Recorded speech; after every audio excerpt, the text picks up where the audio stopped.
குடல் சம்பந்தமான அனைத்து பிரச்சனை, உடல் சம்பந்தமான எல்லா பிரச்சனையும் இதாங்க தீர்வுன்றாரு. உடல் சம்பந்தமான எந்த பிரச்சனையும் உள்ளது நீங்க சாப்பிடலாம். அது மாதிரி மலச்சிக்கல், கடினமான மலச்சிக்கல் இருக்கிறவங்களுக்கு ஒரு சில பேர் சொல்லுவாங்க, எனக்கு இந்த சூர்ணத்தை இப்படி சாப்பிட்டு எனக்கு வேலை செய்யல, எனக்கு சரியா மோஷன் போகல என்று சொல்றவங்களுக்கு நான் சொல்றேன், இந்த அளவுக்கு பவுடர் எடுத்துங்க, 1 கிளாஸ் தண்ணியில போட்டு கொதிக்க வச்சு அந்த தண்ணியை வடிகட்டி குடிங்க. எப்பேற்பட்ட மலச்சிக்கல் இருந்து வெளியே வந்துடும். இந்த அளவு தான் எடுக்கணும். இந்த அளவுக்கு எடுத்து எதில குடிக்கணும்? சுடுதண்ணியில, குடிக்கக்கூடிய அளவு சுடுதண்ணியில குடிக்கணும். அழுகி போன குடலே சரி பண்ணுது. என்ன சொல்றீங்க? அழுகி போன குடலை எப்படி சரி பண்ணுங்க? அப்படி பேஷண்ட் இருந்து எனக்கு அனுப்பிச்சு விடுங்க. நீங்க சும்மாவே இந்த கேள்வியை மறுபடியும் ரிப்பீட் கேட்டுட்டு இருக்கீங்க. அப்படி ஒரு பேஷண்ட் இருந்தா எனக்கு கொடுங்க, நீங்க நான் சரி பண்ணி காட்டுறேன். உணய மருந்து வணக்கம். நம்முடைய அருகில் பாரம்பரிய ஆயுர்வேதா சித்த வைத்தியர் மதிப்புக்குரிய விஜய் அண்ணா இருக்காரு. இவர் கேரளாவில் ஒரு ஆயுர்வேத ரிசர்ச் சென்டர்ல டைரக்டராகவும் இருக்காரு. இவர்கிட்ட கேட்டேன், ஆனா கிரானிக் அல்சரா இருக்கு, பல வருஷங்களா ட்ரீட்மெண்ட் பார்த்து சரியாகல, குடல்ல புண்ணு இருக்கு, கட்டிகள் இருக்கு, கொப்பளங்களே வந்துருச்சு, ஒருவேளை சீலே பிடிச்சிச்சுன்னா அதுக்கான ட்ரீட்மெண்ட் ஆயுர்வேதால இருக்கு அப்படின்னும் போது அவர் அடிச்சு சொன்னாரு, இதுக்காக அற்புதமான ட்ரீட்மெண்ட் இருக்கு, செய்முறையா மக்களுக்கு செஞ்சு காமிக்கிறேன்னு சொல்றாங்க. அது என்ன ட்ரீட்மெண்ட், அது என்ன மருந்துகள் அப்படின்ற முழுமையான தகவலை இந்த காணொலியில தெளிவா பார்க்க போறோம். வாங்க காணொலிகளை போலாம். அண்ணா வணக்கம்ண்ணா. வணக்கம். ஆனா இன்னைக்கு பெரும்பாலும் ஆண் பெண் இருப்பலரையும், ஏன் சொல்லப்போனா டீனேஜ் பிள்ளைங்களுக்கு கூட வர வேண்டிய ஒரு பிரச்சனை என்ன அப்படின்னு சொன்னா அல்சர். இந்த அல்சர் பல வருஷங்களா தொடர்ந்து இருக்கிறதுனால அது கிரானிக் டிசீஸாகவும் மாறிடுது. பெப்டிக் அல்சர்ன்றாங்க, கேஸ்ட்ரிக் அல்சர்ன்றாங்க, கேடுன்றாங்க, அம்னம் ரிஃப்ளெக்ஸ் ஆகுதுன்றாங்க.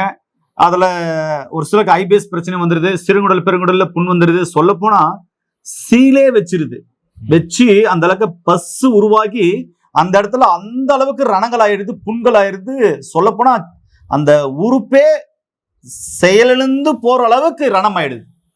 அந்த அளவுக்கு அந்த புண்ணுன்ற பிரச்சனை நிறைய பிரச்சனைகளை உருவாக்குது. ஒரு சிலருக்கு அந்த இடத்துல கட்டி வந்துருது, இல்ல கொப்பளங்கள் வந்துருது. இது எல்லாத்துக்குமே ஆயுர்வேதால மருந்துகள் இருக்குன்னு சொன்னீங்களே, அது என்ன மருந்து, ஏன் இது மாதிரி பிரச்சனைகள் வருது? முக்கியமா இந்த மாதிரி பிரச்சனை வர்றதுக்கு காரணம் ஒண்ணு நம்மளுடைய உணவு முறைகள் சரியில்லை. அது மாதிரி அதிகமா காரம் பயன்படுத்துறவங்களுக்கு இந்த பிரச்சனை வருது. கூலிங் இல்லாத, இப்ப பாத்தீங்கன்னா பழைய சோறெல்லாம் யாருமே பயன்படுத்துறது இல்லை. பழைய சோறு சாப்பிட்டவனுக்கு அல்சர் பிரச்சனை வந்ததே இல்லை. ஏதாவது கேள்விப்பட்டீங்களா நீங்க? இல்ல. அந்த காலத்துல பழைய சோறும் சின்ன வெங்காயம் கடிச்சு சாப்பிட்டவனுக்கு அல்சரே வந்ததில்லை. இப்போ இருக்கக்கூடிய நியூ ஜெனரேஷன்ல பாத்தீங்கன்னா ஃபாஸ்ட் ஃபுட்டை ரொம்ப விரும்புறாங்க. புரியுங்களா? இது ஒரு காரணம். அதுவும் இல்லாம காரமான பொருட்கள் அதிகமா எடுக்கிறவங்களுக்கு குடல்ல ஓட்ட விழுகிறதுக்கு வாய்ப்பு இருக்கு.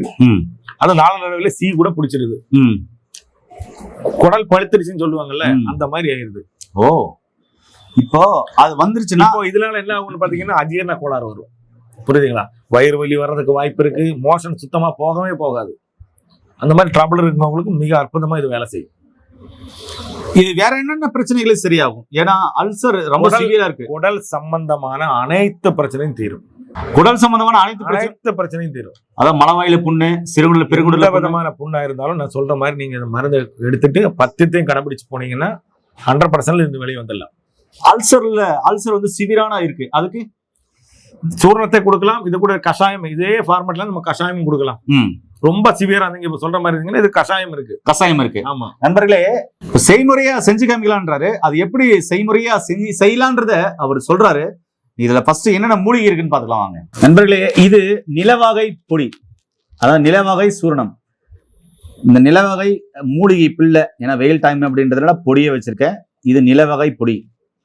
எங்க இருக்கிறது? சுக்குக்கு மிஞ்சின மருந்தே இல்லைன்றாங்க. இங்க ஓமம் இருக்கு, ஜீரணம் சம்பந்தமான பிரச்சனை இருக்கு. ஓம திரேகம், ஓம வாட்டர் அப்படின்னு சொல்லி கொடுப்பாங்க இல்லையா, இந்த ஓமம் இங்க இருக்கு. ஓமம் மிக அற்புதமான ஒரு மூலிகை உணவுன்னு சொல்லலாம். அடுத்தது தாண்டிக்காய் இங்க இருக்கு. தாண்டிக்காயை விதை நீக்கி வச்சிருக்காங்க. இதுதான் தாண்டிக்காய். இப்போ இதில் எப்படி மருந்துகள் செய்யலாம் அப்படின்றத இந்த தாண்டிக்காயிலிருந்து நம்ம பார்க்க போறோம். அடுத்தது இங்க நெல்லி வற்றல் வச்சிருக்கோம். நெல்லி வற்றல், சரிங்களா? நெல்லிக்காய் வத்தல் வச்சிருக்கோம். அடுத்தது இங்க கடுக்காய் வச்சிருக்கோம். இந்த கடுக்காயில உள்ள விதை இருக்கும், அதை ரிமூவ் பண்ணி எடுத்துக்கணும். கடுக்காய். இந்த ஒரு கடுக்காய் 10 தாய்க்கு இணையான ஒரு வேலையை செய்யுமா. அந்த அளவுக்கு இதுல பவர்ஃபுல்லான மருத்துவ குணங்கள் இருக்கு. அடுத்தது இங்க வாய் விலங்கம். இதை தோல் எடுத்து தான் நம்ம பயன்படுத்தணும். தோல் எடுக்கும்போது வெள்ளையா இருக்கும். இது தோல் எடுத்தாதான் வேலை செய்யும். அப்படியே போடக்கூடாது. அப்படியே போட்டால் லூஸ் மோஷன் ஆகும், பேதிக் ஆகும்னு சொல்லுவாங்க, டிசென்ட்ரி ஆகும்னு சொல்லுவாங்க. அதனால இதையும் சுத்தி பண்ணணும். சரி, இப்ப இவ்வளோ மூலிகைகள் இங்க இருக்குல்ல, ஏறத்தாழ பார்த்தீங்கன்னாக்கா ஒரு 7 மூலிகைகள் நீங்க வச்சிருக்கோம். இந்த 7 மூலிகைகள் இருந்தா, அதாவது பசு வச்சிருந்தாலும் அந்த சிறுகுடல் பெருங்குடல், அதுக்கப்புறம் ஆசனவாய் மலவாய், அதுக்கப்புறம் பெருங்குடல் சிறுகுடல் இரைப்பை, இல்லை பசு வச்சிருந்தா கூட சரி பண்ணக்கூடிய மருந்துகள் இது. அதை சரி பண்றதுக்கே உரிய மூலிகைகளும் இருக்கு. வெள்ளை கற்கண்டு, சீன கற்கண்டுன்னு சொல்லுவாங்க, இல்ல வெள்ளை கற்கண்டுன்னு சொல்லுவாங்க. கற்கண்டு இதுவும் சுத்தி பண்ணி கழுவி எடுத்துக்கலாம். சரிங்களா? வெள்ளை கற்கண்டு வச்சிருக்கேன். இது எல்லாமே சேர்ந்துதான் இந்த சூரணம் செய்ய போறோம்.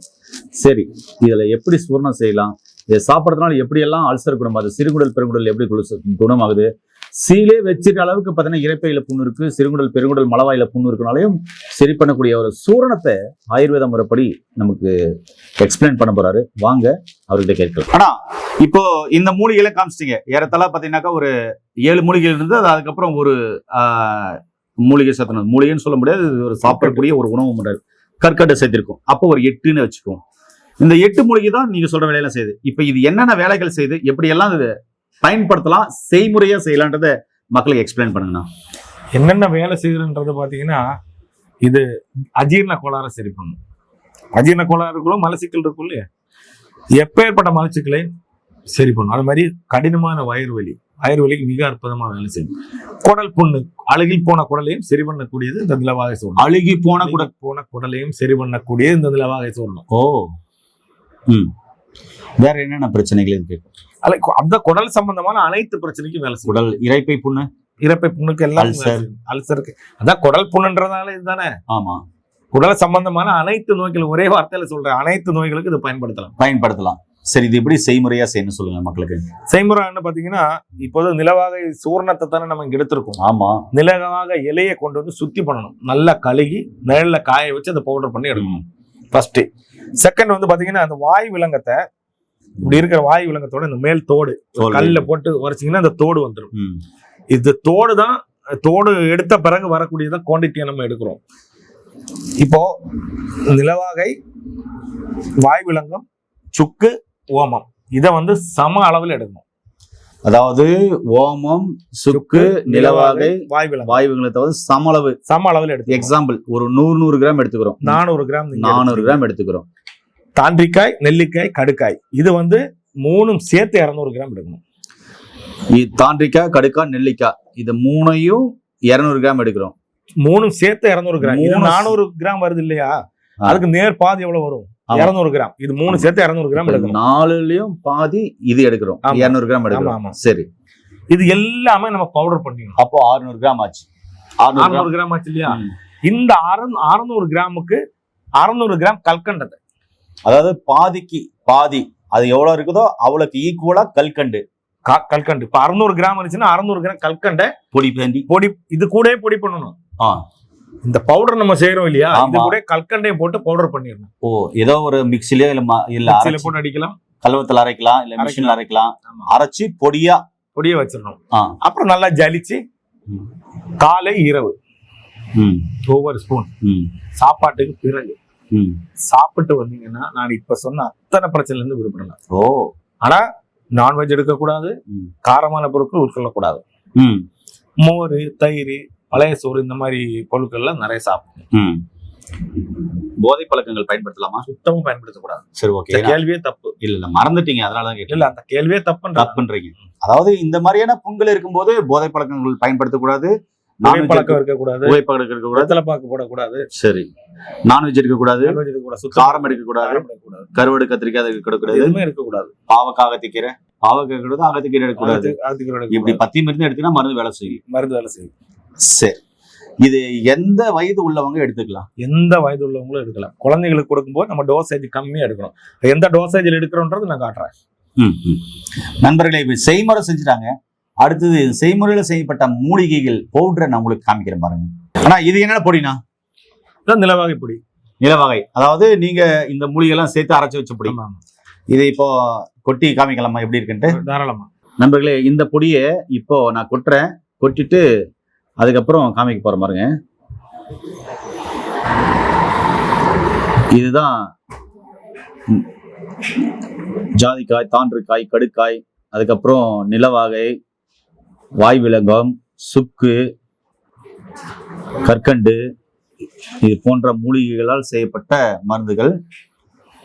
இது எந்த அளவுக்கு எடுக்கணும்னா? இது வந்து இந்த அளவு தான் எடுக்கணும்.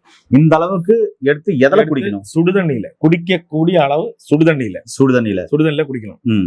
குடிச்சீங்கன்னா முக்கியமா வந்து குடல் சம்பந்தமான அனைத்து பிரச்சனை, எல்லா பிரச்சனைக்கும் தீர்வு. ஏன் குடல் சம்பந்தமான எல்லா பிரச்சனைக்கும் இதாங்க தீர்வுன்றாரு. குடல் சம்பந்தமான எந்த பிரச்சனைக்கும் நீங்க சாப்பிடலாம். அது மாதிரி மலச்சிக்கல், கடினமான மலச்சிக்கல் இருக்கிறவங்களுக்கு ஒரு சில பேர் சொல்லுவாங்க, எனக்கு இந்த சூர்ணத்தை இப்படி சாப்பிட்டு எனக்கு வேலை செய்யல, எனக்கு சரியா மோஷன் போகல என்று சொல்றவங்களுக்கு நான் சொல்றேன், இந்த அளவுக்கு பவுடர் எடுத்துங்க, 1 கிளாஸ் தண்ணியில போட்டு கொதிக்க வச்சு அந்த தண்ணியை வடிகட்டி குடிங்க.